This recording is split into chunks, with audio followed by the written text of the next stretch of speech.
Om Sai Ram. This is Sai Satcharitra chapter 33. This chapter describes the following: the greatness of Udi, scorpion stings and plague cases cured, the Jamner miracle, Narayanaro's sickness, Balabuva sutar, Appasaheb Kulkarni, and Haribhau Karnik. In the last chapter, we described the greatness of the Guru, and now in this one, we will describe the greatness of Udi. Preliminary, let us now bow before the great saints. Their merciful glances will destroy mountains of sins and do away with all the evil streaks in our character. Their casual talk gives us valuable lessons and confers on us imperishable happiness. Their minds do not know any difference, such as this is ours and that is yours. Such differentiation never arises in their minds. Our obligation to them will never be repaid by us in this birth as well as in many future births to come.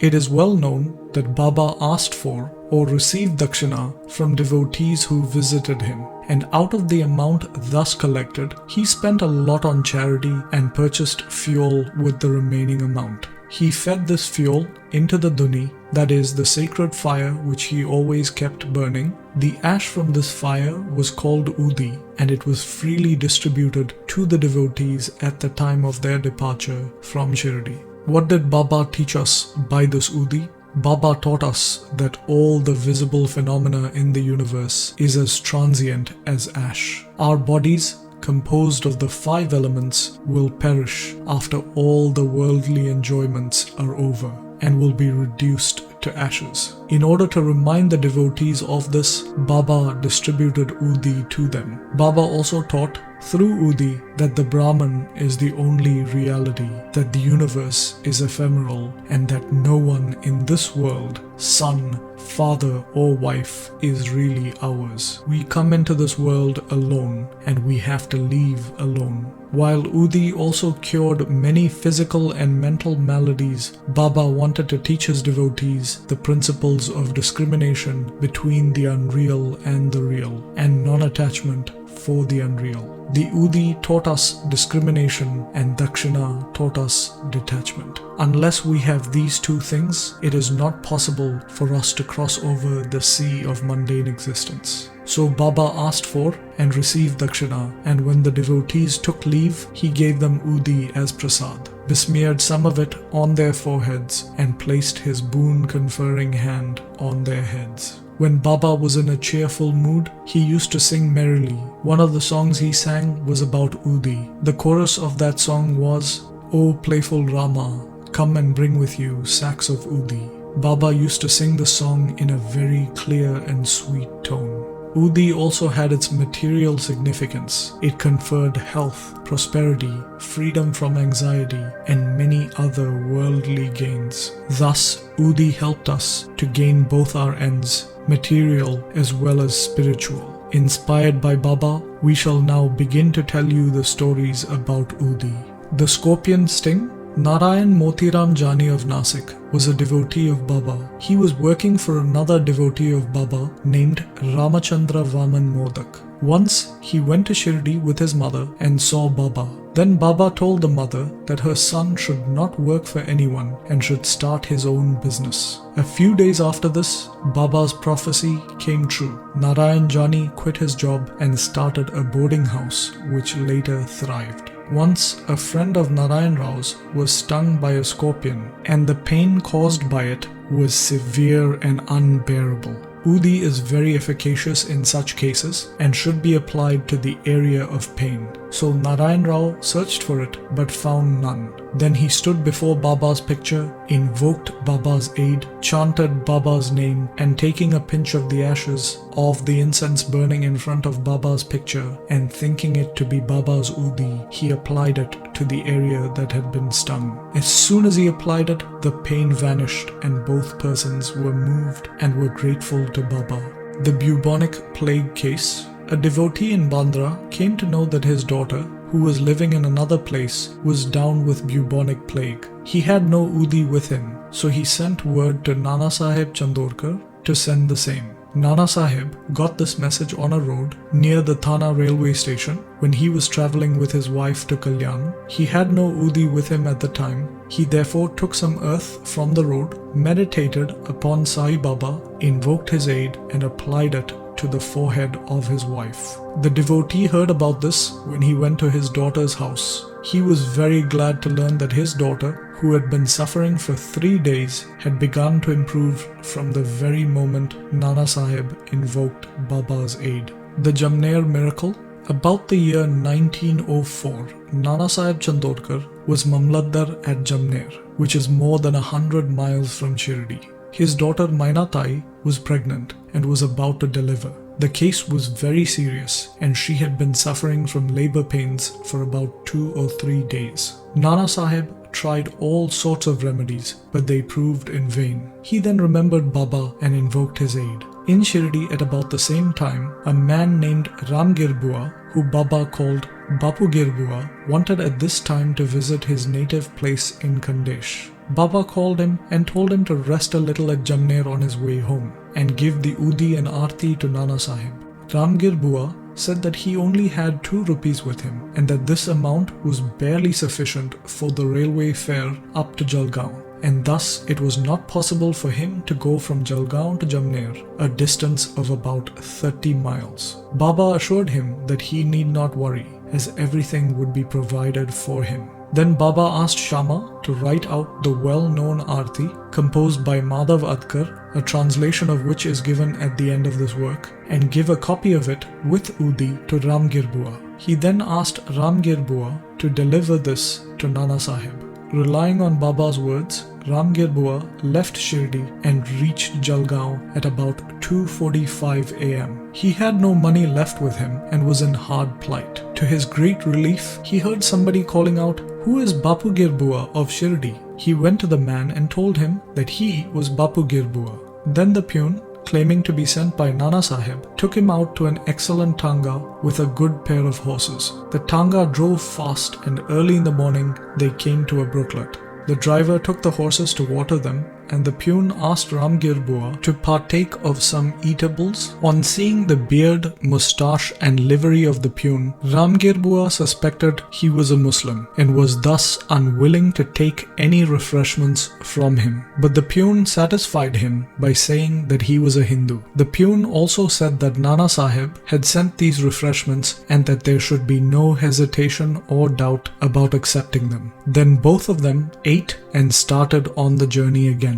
They reached Jamner at dawn. Ramgir Bua alighted to attend the call of nature and returned within a few minutes, but found that there was no tanga, driver or peon. He was dumbfounded. Then he went to the nearby village office and upon making inquiries, learnt that the Mamlatdar was at home. He went to Nana Sahib's house, introduced himself and gave Nana Sahib Baba's Udi and Aarti. At this time, Mainatai's case was very serious and everyone was very anxious about her. Nana Sahib called out to his wife and asked her to give the Udi mixed with water to their daughter and to sing Baba's Aarti. He thought that Baba's help was very timely. In a few minutes, she delivered safely and the crisis had passed. When Ramgir Bua thanked Nana Sahib for the peon, tanga and the refreshments, Nana Sahib was rather surprised. He had not sent anyone to the station as he did not know someone was coming from Shirdi.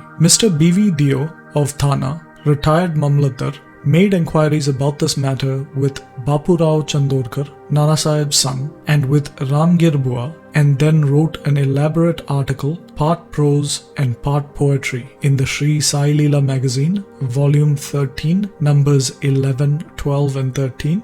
B.V. Narasimha Swami also took down the statements of Mainatai, Appasaheb Chandorkar and Ramgir Bua and published them in the Devotees' Experiences Part 3. The following is quoted from Ramgir Bua's statement. One day, Baba called me and gave me a packet of Udi and a copy of Baba's Aarti. I was planning on travelling to Khandesh at the time. Baba directed me to go to Jamner and told me to deliver the Aarti and Udi to Nana Sahib Chandorkar. I told him that all I had was 2 rupees and asked him how that would take me by train from Kopargaon to Jalgaon and then by cart from Jalgaon to Jamner. Baba said, God will give. That was Friday, and I started at once. I reached Manmad at 7:30 p.m. and Jalgaon at 2:45 a.m. Plague regulations were being enforced, and I had quite a bit of trouble getting to Jalgaon. At about 3 a.m., a pune in boots, a turban, and well equipped with other details of good dress appeared and took me to a tanga and drove me on. He claimed that he worked for Nanasaheb Chandorkar. I was rather surprised. On the way, I shared the refreshments he offered me. We reached Jamner early in the morning, and by the time I returned from attending the call of nature, the tanga, the pune, and its driver had disappeared. Narayanarao, a devotee named Narayanarao, whose surname is not given, had the good fortune of meeting Baba twice during the latter's lifetime. Yet, even 3 years after Baba passed away, Narayanarao wanted to come to Shirdi but could not come due to an illness. Within a year of Baba's Mahasamadhi, he had fallen sick and suffered a lot. All ordinary remedies gave him no relief, and so he meditated on Baba day and night. One night in his dreams, Baba came to him through a cellar and comforted him, saying, "Don't be anxious, you will improve from tomorrow, and within a week you will be on your legs." Narayanarao recovered fully within the time mentioned in the vision. Now the point of the story is, was Baba living because he had a body, or was he dead because he had left it? Baba is always alive, for he transcends both life and death. Even a person who gives Baba wholehearted affection once gets a response from him at any time and at any place. He is always by our side, and he will take any form and appear before the devout disciple and satisfy him. Appasaheb Kulkarni. In 1917, Appasaheb Kulkarni had a chance to meet Baba. He was transferred to Thana and began to worship Baba's picture, which Balasaheb Bhate had given him. He earnestly worshipped the picture, offered flowers, sandal paste and naivedya, that is a religious offering of food, and had an intense desire to meet Baba. In this connection, it can be said that bowing before Baba's picture earnestly is equivalent to seeing him in person. The following story illustrates this statement. Balabuva Sutar, a saint from Bombay named Balabuva Sutar, who on account of his piety, devotion and bhajans, that is devotional songs, was called Modern Tukaram, came to Shirdi for the first time in 1917. When he bowed before Baba, the latter said, "I have known this man for the past 4 years." Balabuva wondered how this could be. He had never been to Shirdi before or met Baba, and thus he wondered why Baba said this. But upon thinking about it carefully, he recollected that he had prostrated himself 4 years ago before Baba's portrait in Bombay. Thus, he was convinced about the significance of Baba's words. He said to himself, how omniscient and all-pervading are the saints, and how kind they are to their devotees. I merely bowed to his photo, and this was noticed by Baba. And in due course, he made me realize that seeing his photo is the equivalent of seeing him in person. Appasaheb Kulkarni's story continued. Now we return to Appasaheb's story. While he was in Thana, he had to go on tour to Bhiwandi and was not expected to return for a week. In his absence, the following wonderful thing took place on the 3rd day after his departure. At noon, a fakir turned up at Appasaheb's house. His features resembled those of Baba. Mrs. Kulkarni and the children asked him whether he was Sai Baba of Shirdi. He said that he wasn't, but that he was an obedient servant of his, and he had come there at Baba's direction to inquire about the health of the family. He then asked for dakshina, and Mrs. Kulkarni gave him a rupee. The fakir then gave her a small packet of udi and asked her to keep this in their shrine next to Baba's photo. Then the fakir bade goodbye and left. Now listen to this wonderful Leela of Sai.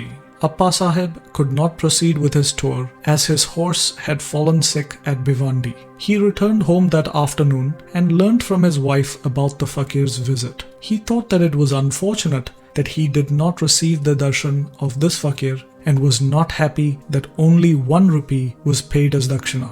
He said that had he been present, he would have offered no less than 10 rupees. Then he immediately left to find the fakir on an empty stomach. His search was in vain. He then returned home and had his food. The reader may remember here Baba's dictum that the quest for God should not be made on an empty stomach. Appasaheb learned a lesson about this. Then after his meals, he went out for a walk with a friend. After walking some distance, they saw a man approaching them rapidly. Appasaheb thought that he must be the fakir that came to his house at noon, as he resembled Sai Baba. The fakir immediately put forth his hand and asked for dakshina. Appasaheb gave him a rupee. Yet he demanded money repeatedly, and Appasaheb gave him 2 more. And the fakir was still not satisfied. Then he borrowed 3 rupees from his friend and gave them to the fakir. And yet the fakir wanted more. Appasaheb asked the fakir to accompany him home. Then they all returned home, and Appasaheb gave him another 3 rupees. In all, 9 rupees. He looked unsatisfied and demanded more. Then Appasaheb told him that he had a currency note of 10 rupees. The fakir asked for the same and took it, returned the 9 rupees and left. Appasaheb had said that he would pay 10 rupees, and that sum was taken from him, and 9 rupees consecrated by Baba's touch were returned to him. The figure 9 is significant. It denotes the 9 types of devotion. It may also be noted here that Baba gave 9 rupees to Lakshmibai Shinde in his last moments. Appasaheb examined the Udi packet and found that it contained a few flower petals and akshata. Then a few years later, he got a hair from Baba when he received his darshan at Shirdi. He put the Udi packet and the hair in a talisman and always wore it on his arm. Appasaheb also discovered the power of Udi in other ways. Though he was a very intelligent man, he made 40 rupees as pay initially, but after he secured Baba's photo and Udi, he got many times 40 rupees per month and also got a lot of power and influence. And in addition to these temporal benefits, his spiritual progress was also rapid. So those who are fortunate enough to get Baba's Udi should, after a bath, apply it to their forehead and drink some of it mixed with water as holy tirth. Haribhau Karnik. In 1917, Haribhau Karnik of the Hanu in the Thana district came to Shirdi on the Guru Purnima day in the month of Ashadha and worshipped Baba with all due formality. He offered clothes and dakshina, and after taking Baba's leave through Shama, walked down the steps of the masjid. Then he thought that he should offer 1 more rupee to Baba and was about to return. Shama signaled that as he had received Baba's permission to leave, he should go and not return. He then left and on his way home went to the temple of Kala Rama at Nasik to receive darshan. The saint Narsingh Maharaj, who used to sit inside the big door of the temple, left his devotees and came to Haribhau, caught his wrist and said, "Give me my 1 rupee." Karnik was surprised. He paid the rupee willingly and thought that Baba had recovered the rupee which he intended to give through the saint Narsingh Maharaj. This shows how saints work in unison. Bow to Shri Sai, peace be to all.